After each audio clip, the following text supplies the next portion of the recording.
All right, so it's like 10 degrees out here. The battery just died in the Civic. So we're gonna go ahead and swap it out. I just ran out of propane for my heater too, so that kind of sucks, but we'll pick some up while we're at the store.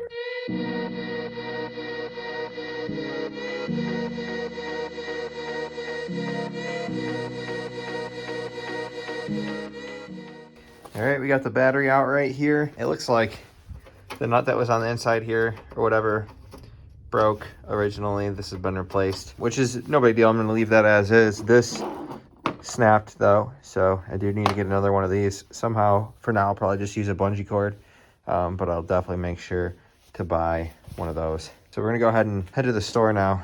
All right, I'm back with the battery. There's a battery shortage apparently because of COVID, so I went to a whole bunch of places.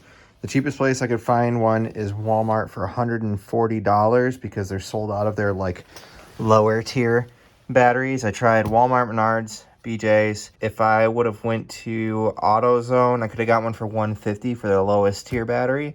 All their other batteries are like $200, $250. Same thing with O'Reilly's and Advanced Auto. They're all like in the $200 range. From what I was told from somebody at BJ's is that there's a battery shortage because of COVID, which is making it harder to find them or raising the prices up. So $140 for this one is a lot of money for battery, really. But I'm gonna go ahead and throw it in.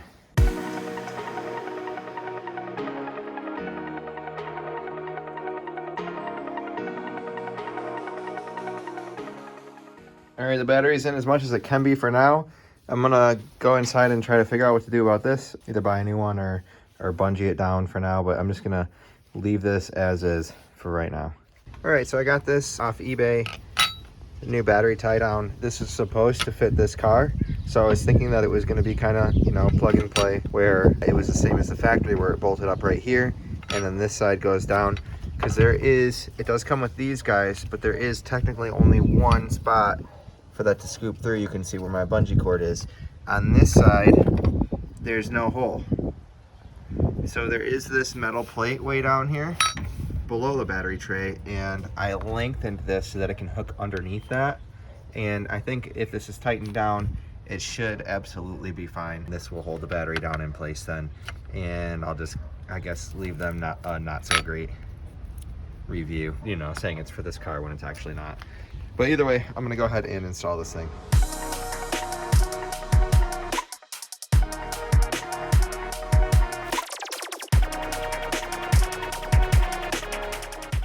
All right, so I could still technically make this thing work, but the rod's too short for this side, so it sits up too high. So I'd have to like cut it down and hopefully it's threaded on the inside or find another rod to use, which at this point, this just completely defeats the purpose of me buying that. Like if I was just gonna make something that works, I would have used the original one and just bought a new rod that's long enough to work with the original. So I'm gonna contact the company that I got that from and get my money back and then figure out what to do from there. Maybe they sent me the wrong one, but I have a feeling it's just like a universal one that they say fits all these cars, that it doesn't. So we'll see what happens. What's up, guys? Today we're working on the Poop Civic again. As I mentioned in one of the other videos, the car has a whole bunch of problems. The light chime doesn't work, the dome light doesn't work, the power locks don't work, the AC doesn't work, the brake light's stuck out on the dash, and a few other things are caused by this. But what this issue is the multiplex control unit, or MCU, has gone bad. I have verified this by double checking all of the fuses. All of the fuses are good, so we need to replace the entire unit. I went and picked one up from a junkyard from a 2003 Honda Civic LX 4-door. Same as that car, just 2 years newer. I thought that it would be fine because they're the same models, but there's a different part number on the box. They look the exact same. I'm going to try swapping it out anyway because I can't get a refund for it. It was only 25 bucks at the junkyard, but I'm just going to swap it out and see what happens. I'm guessing it's not going to work because of what I read online is they're very picky. You need to make sure that you get the exact same model number, but I'm not sure what doesn't work with them, or if like the car won't start or what. I'm just going to go ahead and swap it out. The other thing that I got is a new steering wheel. This one's in fairly decent shape. This one is in terrible shape, so we're gonna go ahead and swap those out while we're at it. Okay, so these are the only tools that you need to do this. These are for helping prying the plugs out, and then this is for undoing the one bolt that holds it in. There's two twist knobs on the fuse cover, You just twist those and pull this cover right off, super easy. And then down here, you have the fuse box. This lower right corner right here, you have a 10mm bolt.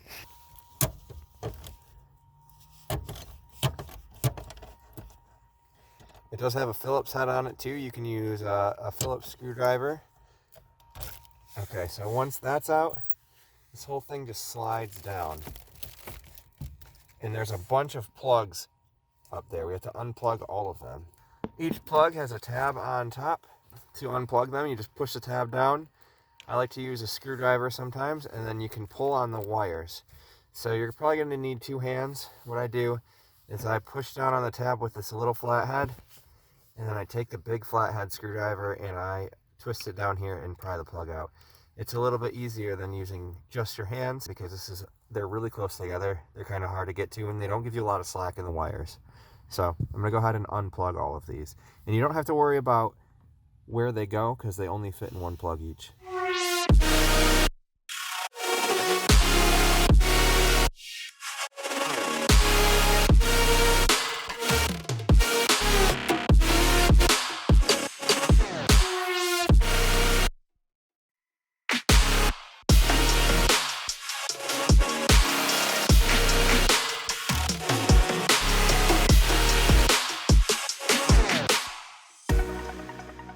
Okay, so I plugged everything back in. They looked the exact same and everything plugged in, so I still ended up throwing it in anyway, even though the part numbers are different. First good sign is when you put the keys in with the door open, you get the chime. That was broken. Unfortunately, the dome light's still not working. I think it's burned out, so I'm gonna replace that bulb. Power locks work now, and I can start the car. The brake light's on, but I think the AC pump or something might be... Oh, there we go, turn off the AC. When we start the car now,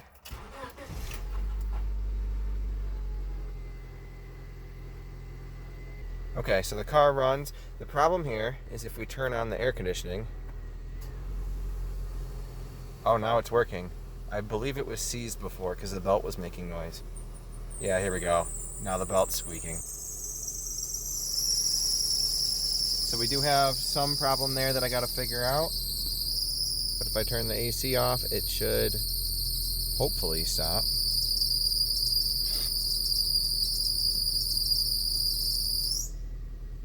Okay, so that stopped. So yeah, problem with the AC belt, no big deal. We'll go ahead and tighten that up and hopefully it stops.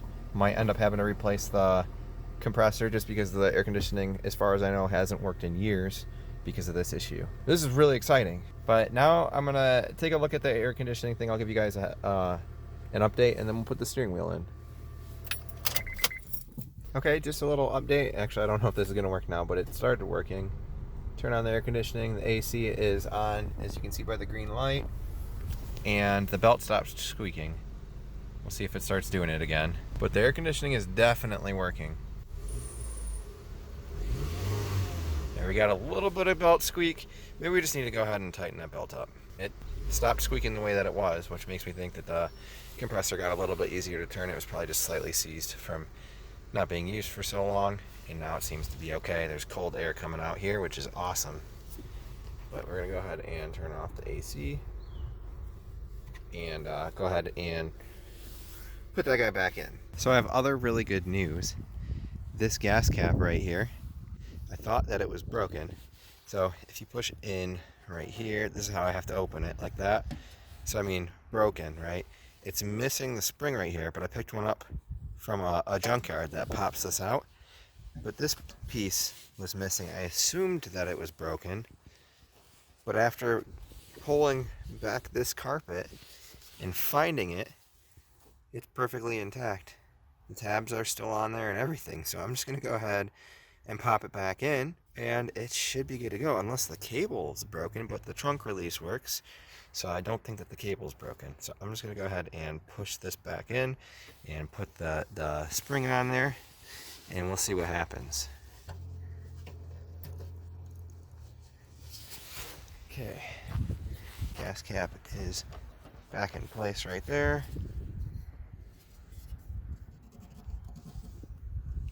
Getting that back in place where it needs to be. So the sad thing is I grabbed this too, which on the other car clips on like right here, the car that I pulled it off of, and that gives you somewhere to place the gas cap while you're pumping gas. Unfortunately, the steel on the inside of this gas cap is different, so I can't put that on here unless I glue it or something like that, which I suppose I could glue it, but I don't really feel like doing that. It's not that important to me that I have somewhere to place the gas cap. I'll just set it on the hood anyway. All right, so here's the spring that we grabbed.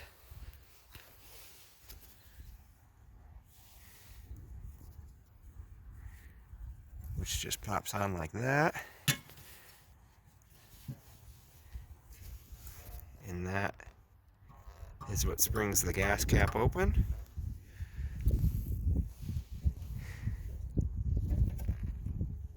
Bend it out just a little bit to make it a little stronger. And hopefully this thing works, because otherwise, not sure what I'm going to do. Oh, I guess I could just twist it in the trunk and pull it out. That's pretty easy. Let's see. Push down right here. Boom. Oh, that's so cool. I can't believe that was just sitting in there. Wasn't even broken.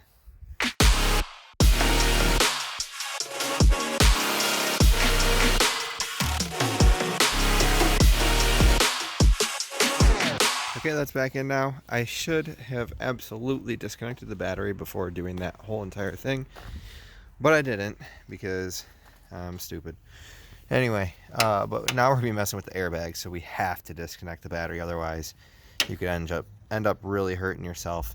And this is something that I don't really forget about, because as soon as you start grabbing the steering wheel, you're like, oh, there's an airbag right in front of my face, I better disconnect the battery. But when you're working with other things electrical, I guess normal people maybe would think that kind of stuff, but I definitely don't disconnect the battery as much as I should.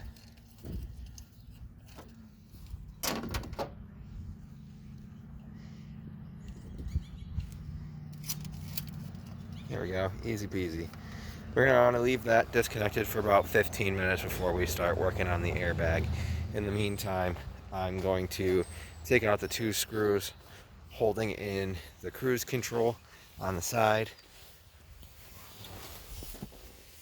which are 2 Phillips head screws right in there. So I'm going to go ahead and pull those out.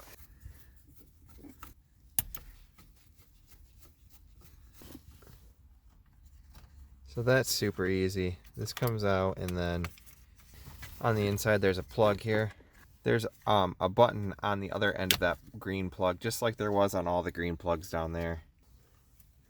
So you can pull that off using that button. See if we can see it. There you go. You just push this button down right here and it will unplug. Then everything else is kind of messing with the airbag, so we're just going to wait, like I said, about 10 to 15 minutes before messing with this. But at that point, what we got to do is you got a torque spit right there and a torque spit right there. There's also a panel under here. This panel pops down, and then you have your airbag plug. You unplug it there. We're going to wait for that. 15 minutes later.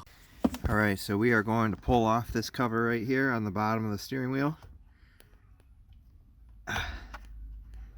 Can almost get it with my thumb.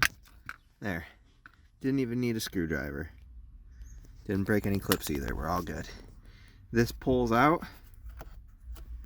This is the connector for the airbag. Just go ahead and pull this out with your fingers. Pulls out pretty easily. And then to disconnect it, you have this push in on there and you pull back with your fingers like this. There we go. So hold it like that. And then you need a second hand to get it unplugged, so I'm going to go ahead and do that. Okay, that comes out really easy. Once that's out, you need a T30 bit. You can probably get away with a T27 or T25. You can also get away with an Allen if they're not too tight. Okay, so we will go ahead and undo these bolts now.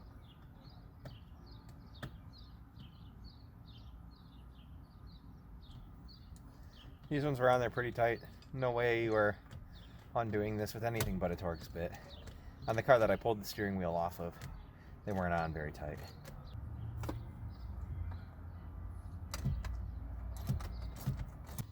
After those screws are out, this should just come out fairly easily. This screw's kind of being a pain in the butt. There we go. Here we go. Now we can pull this thing out.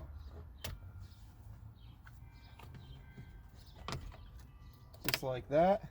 Airbags out. Set that aside safely. Now, you'll see some plugs in here. Let me grab this. You got some plugs in here. What you want to do is just free them. Really easy. They just pull out like this.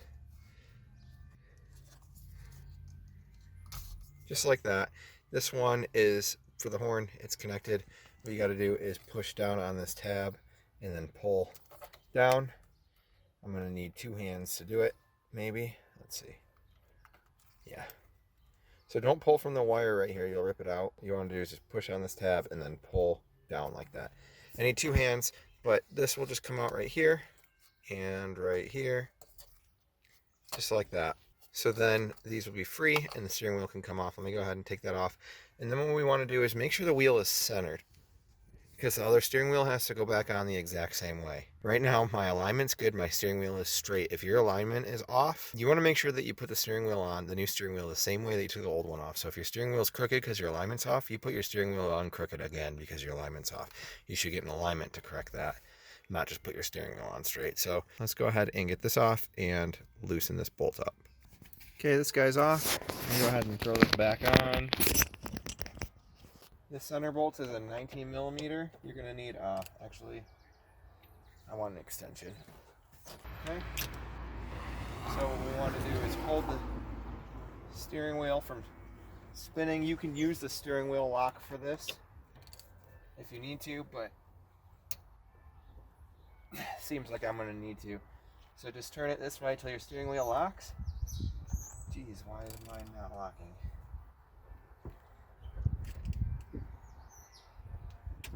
There we go. Okay, steering wheel's locked now.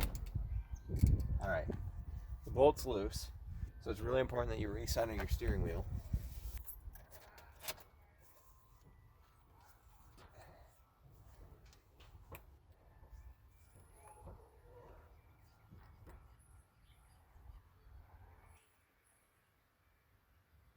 Alright, so we are good there. Now what we're going to do is loosen this nut, but not all the way. And use 2 hands to release the steering wheel, because it will be a little bit stuck. So you just pull left and right. There we go. Steering wheel is loose. Looks centered. This is where you double check that your steering wheel is centered again, because we're going to be pulling it off.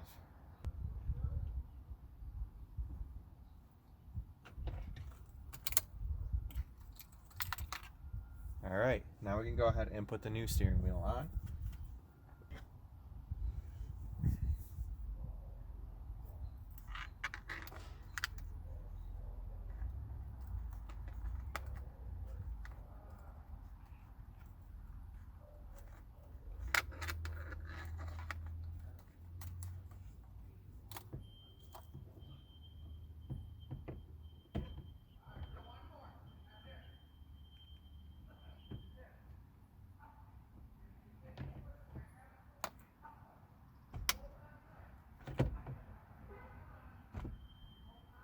Okay, here we go. That's how the steering wheel needs to go on. We can go ahead and throw this nut back on here. And tighten it down. I believe it's like 36 foot-pounds or something, so you don't really have to crank on it. I'm not going to use a torque wrench, but you can if you want.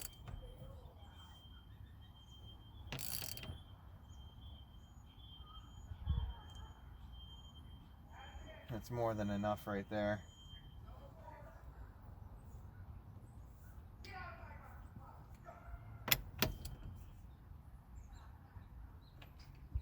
And then just go ahead and plug the plugs back in.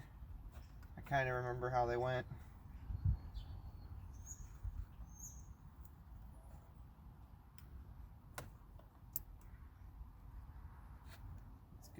there. Bottom piece needs to come out. This airbag is going to plug in down there. And then this one goes right here.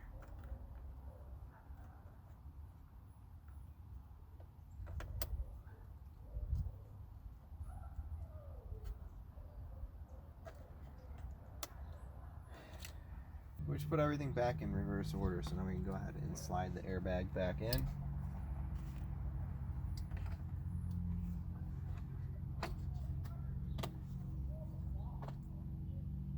And this is the point where I realized that I should have grabbed the airbag, because this is a 2003 steering wheel and this airbag doesn't fit. Damn. Well, I know what car I grabbed it out of, so I can go back and grab the airbag. But they're closed now, so I'll have to grab it tomorrow. For now, I mean, it'll still bolt in, it'll just look ugly. So, I'm gonna put it back together. Why not?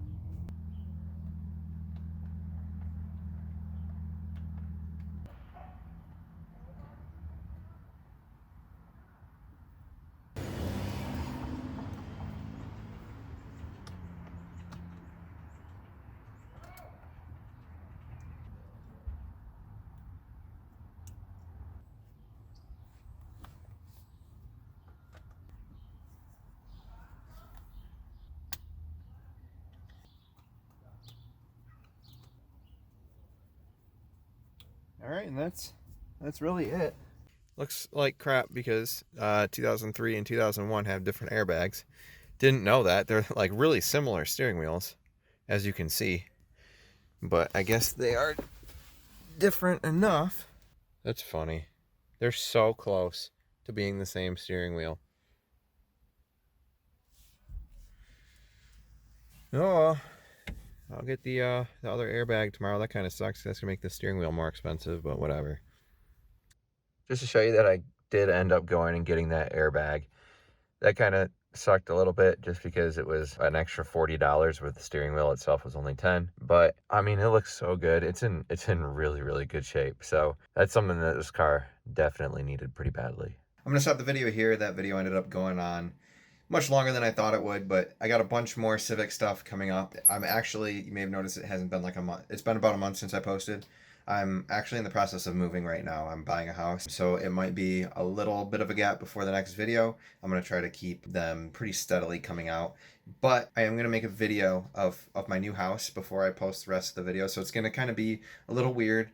You're going to see my new house, and then you're going to go back to doing videos at my old house for a little bit. I'm just really excited, and I want to show you guys what's happening in my life and keep you updated. But anyway, if you're interested in all of this stuff, make sure that you subscribe. Give this video a thumbs up because that helps me out a whole ton. I know this Honda Civic is a little bit boring, but once we're done with this car, it's just going to go back to more cool cars and just only cool things from here on out. So you learn a lot of good stuff with things that I work on in the Civic. You know, the headliner and fixing all the broken stuff, the door panels, the windshield. It's all really, really cool. So like I said, subscribe to the channel if you're interested in this kind of thing, and stay tuned for more videos. Thank you guys for watching. Peace out.